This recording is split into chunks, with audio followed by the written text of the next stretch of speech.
coverage on this story begins with France 24's Sanam Chantier. What are the reactions to her statement?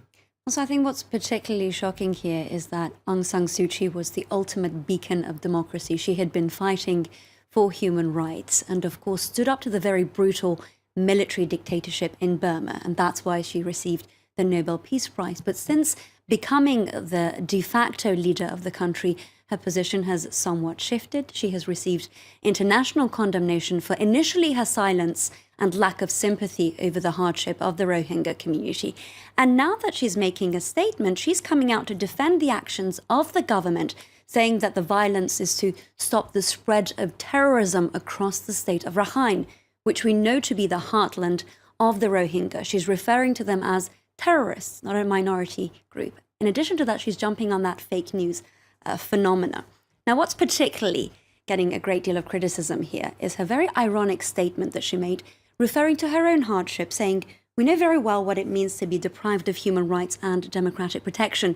So we make sure that all the people in our country are entitled to protection of their rights." This ought to stir up further criticism, though not enough. The loudest voices seem to be coming from the region. Firstly, from Bangladesh, which is bearing the brunt of this refugee crisis, from other Muslim-majority nations like Malaysia and most recently Indonesia, and further afield from the Islamic Republic of Iran.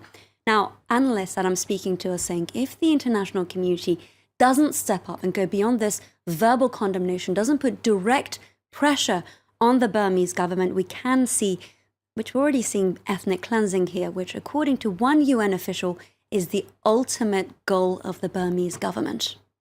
Sanam, stay with us. We're joined from Washington now by former U.S. diplomat Priscilla Clapp, senior advisor for the U.S. Institute of Peace. Thank you for joining us on France 24. Thank you. You were chief of mission in Burma from 1999 to 2002. It was a time when Aung San Suu Kyi was, well, as Sanam was describing, an icon, a beacon for peaceful resistance. She was put under house arrest while you were there. Has your perception of her changed in the past 2 weeks? No, I simply don't accept the narrative that we just heard. There was indeed a terrorist attack in Rakhine. It came from outside. It was perpetrated by people in the Rohingya diaspora living in Pakistan and Saudi Arabia, coming in through Bangladesh.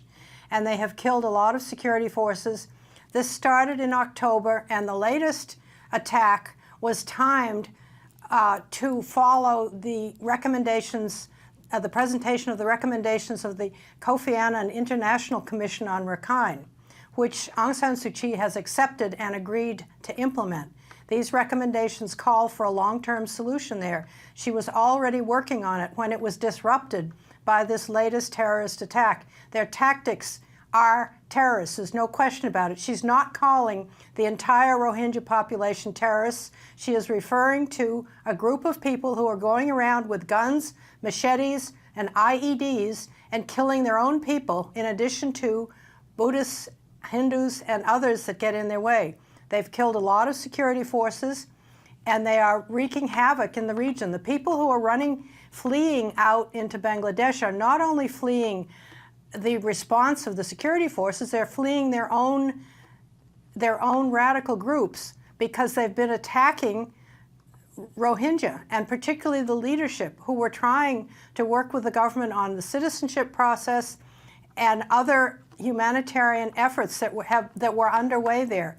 This has all been sort of thrown into a cocked hat right now with the confusion that has been sown by this latest attack. Yeah, but and more than 100. The international community has to sort out the facts before making accusations. It was an attack by militants against the armed forces in northwest Burma that triggered this. That's undoubted. But the question is, shouldn't Aung San Suu Kyi have had at least a word of sympathy for the more than 125,000 refugees who fled to Bangladesh? I'm sure that she does have sympathy for them. I don't know. She has made a number of statements recently, and it is not clear how many have actually fled to Bangladesh.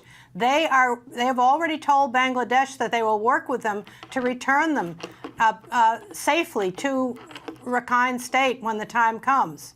Right now, many of their villages have been torched, and they were not torched by the military. The military has done some damage, I won't deny that, but the militants themselves have been going around torching these villages. Should Burma's authorities pick up on that call made by Norway to let in humanitarian aid groups? They are letting them in, but they can't let them into the area where there is so much violence going on because it's dangerous.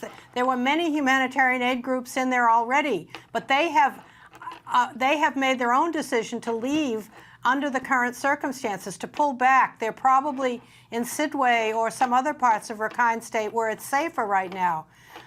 Some international press, some press have been allowed in with security protection, but it's still a very dangerous area, and these people are still marauding. Now, Priscilla, earlier you said that Aung San Suu Kyi does have sympathy with the Rohingya community. Why is it that we're hearing reports of landmines being laid between the border of Myanmar and, of course, Bangladesh? Does that show a lack of sympathy? That's to prevent the Rohingya from returning to their country. Who is laying the landmines? Well, reportedly, the landmines are also in the hands of the terrorists. We don't know who's doing that. Bangladesh squarely accuses authorities in Burma of laying those landmines. Well, that may be so. They may be accusing the Burmese, but that's not necessarily who's doing it. Nobody really knows what the situation is on the ground. We've heard criticism from the likes of Desmond Tutu and other Nobel laureates asking for Aung San Suu Kyi to speak out more. What's your reaction to that? I understand the situation she's in. I've lived there, and it's a very divisive society. There are many different ethnic groups, many religions, and with the transition that's going on, they have a lot of freedoms now, and some of them are abusing those freedoms. There are extremists on the Buddhist side who have become very political, including the main opposition party. They're using the anti-Muslim sentiment for their own political purposes. Rakhine politicians are doing the same thing. So if she wades into the middle of this very volatile internal political situation with a lot of harsh words, one way or the other, either against the military or against the Buddhists, she's going to be dead meat. So what should the international community be doing at this particular point in time? I think the international community is already on the job. You have to look at what the Kofi Annan Commission did. They made a very thorough investigation of the whole situation. They came up with a whole set, a very comprehensive set of recommendations pointing out what would lead to a long-term solution, which involves changing the hearts and minds of people, in addition to economic development to improve the conditions that everybody's living in there. It's a very poor state, and there's competition for resources. And there are a lot of groups now arming themselves on both sides and acting as militias. All of this has to be dealt with comprehensively. Now, she has accepted those recommendations, and she has set up a government commission consisting of all of the concerned ministries who have the resources and means to address this. She's also setting up an advisory board of international members so that the international community can participate in helping to implement these recommendations, and that's exactly what we should be doing. The United States has already been on the ground in Rakhine State doing providing comprehensive assistance to health, economic development, and human rights education. But again, for the time being, no public statement from Aung San Suu Kyi expressing sympathy for the Rohingyas fleeing the fighting. Well, that's one piece of a very, very large puzzle. You will hear from her in September when she comes to the UN. Priscilla But Clapp, I don't think you're going to see her speaking out loudly while she's still at home facing a very hostile public. All right, Priscilla Clapp, I want to thank you so much for joining us from Washington. I also want to thank Sanam Shantier for being with us here in the studio.